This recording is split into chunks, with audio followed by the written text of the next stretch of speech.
The show has not been sponsored by anyone yet, but I have been asked to make this announcement as a white guy to make things sound more official.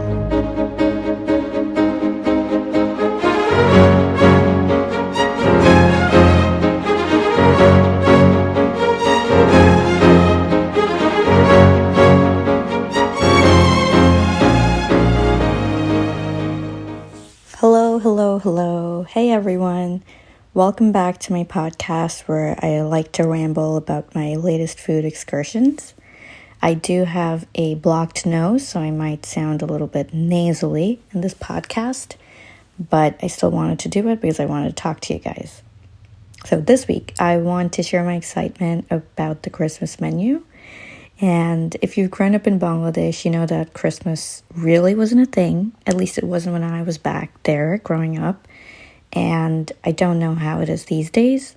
I know it's more westernized for some of the public in the area, but growing up, one thing I do remember is watching a few movies like Home Alone, The Grinch, Harry Potter, and in school reading about Christmas Carol. And I also read the Harry Potter books, so those imaginations of how Christmas could be still live in my heart.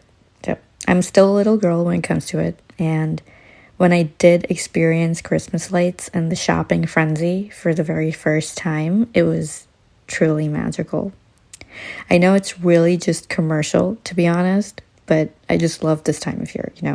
This world's getting more and more difficult to navigate around with everything going on. And personally, too, as you encounter those first phases of existential crisis, which is why I'm pursuing my food passion in the first place, I think Christmas is a good distraction.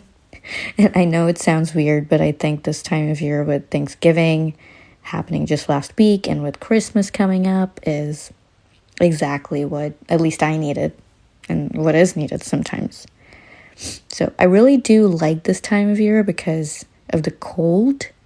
Because growing up in Bangladesh, it was very humid and hot most of the year. And the winter was the most pleasant time, at least what I remember. So I still enjoy the cold more than the summers. And I'm in the East Coast right now recording this. So it's definitely colder than California. But even with the stuffed nose, I'm appreciating it.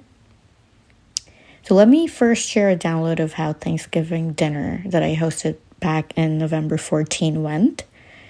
Overall, everyone loved the cranberry achaar and the biscuits I made from scratch. It was my second time making them, and I was surprised myself at how well it turned out.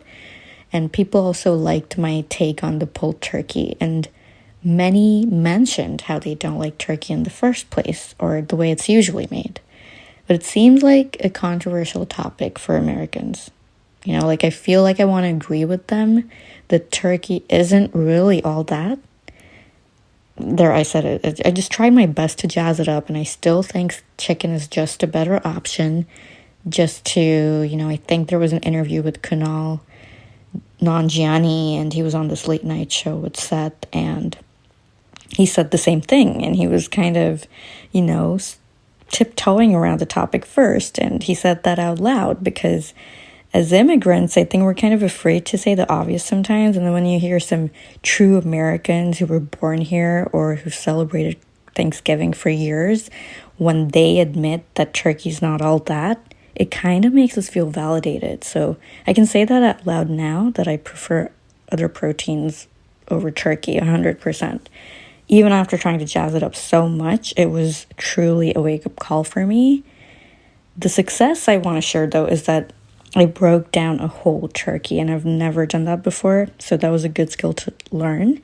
And I also removed the skin from the turkey, trying to keep it as intact as possible and in one piece because I wanted to crisp it up and sprinkle some over those pulled turkey portions, so the texture, the crispiness, and the decadence, to make it more palatable.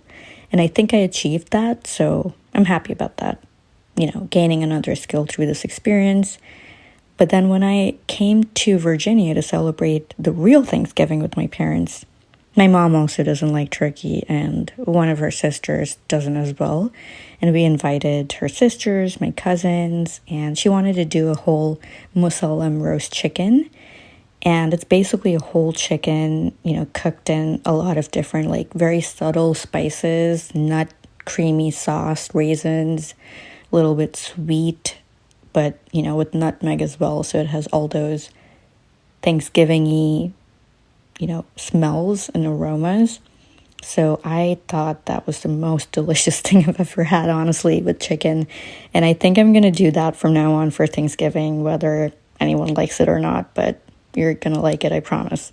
It's just not even comparable. And I made all the other sides with the biscuits made from scratch. And again, the cranberry achaar, I made that for everyone. The mustard green chips came out really well as well. So those were some new twists that everyone appreciated. And yeah, I was able to bring some of the stuff I made for the dinner party to the actual Thanksgiving with my family, and everyone liked the fusion dishes. So when you're able to impress Bangladeshi people with fusion dishes, it's a different feeling. You know it's a compliment because we're very direct with food compliments, and everyone's a foodie. So I really appreciated that. And it was my birthday exactly on Thanksgiving this year. So I know it sounds odd, but it was fun to cook for the people I love. And it also tells me that I don't see it as work or hard work. I just enjoy the process. And when people compliment your food, more importantly, your friends and family who are harsh critics and foodies, it just feels 1,000 times better. So it was a great Thanksgiving overall. The dinner party I hosted on November 14, and the real Thanksgiving as well. And I hope you all had a great Thanksgiving as well. Now, with my dinner party coming up very soon, I'm thinking about the plating, thinking about the delicious flavors, how to maximize those flavors. And one item I'm specifically excited about is the beef cheek curry, which is the decadence of Christmas I want to bring through a Bangladeshi lens. I put in a picture of the vision for the dish in the newsletter, and I do plan to incorporate another surprise element at the dinner. And I'm not going to say what it is in case the guests from the dinner are tuning in, but it's definitely inspired by some of the Heston Blumenthal dishes that I've seen, how he incorporates surprise elements or makes things seem like, that are not as they seem. And I plan to plant some things at the dinner table that seem to be part of the table decor, but it will turn out that you can eat them. So this will be a very challenging thing to do for the first time, but it will make their experiences memorable, and I'm really hoping it works out well, and it will add the fun and charm of Christmas. So I'm super excited about that. With that, I'm going to end this podcast, keeping it short and sweet this week, but I definitely wanted to open it up to anyone who's interested in speaking with me on my podcast. Anyone who's curious about Bangladeshi food is welcome, and who just wants to have a discussion, really, or show curiosity in the discussion. And if you're interested, let me know. You know where to find me, and I hope to see you at one of my dinners. The January 3rd one is open, a few slots left. So if you want to sign up, you can head to my website or just email me or text me, and I can book you right in. See you soon, and have a wonderful holiday season.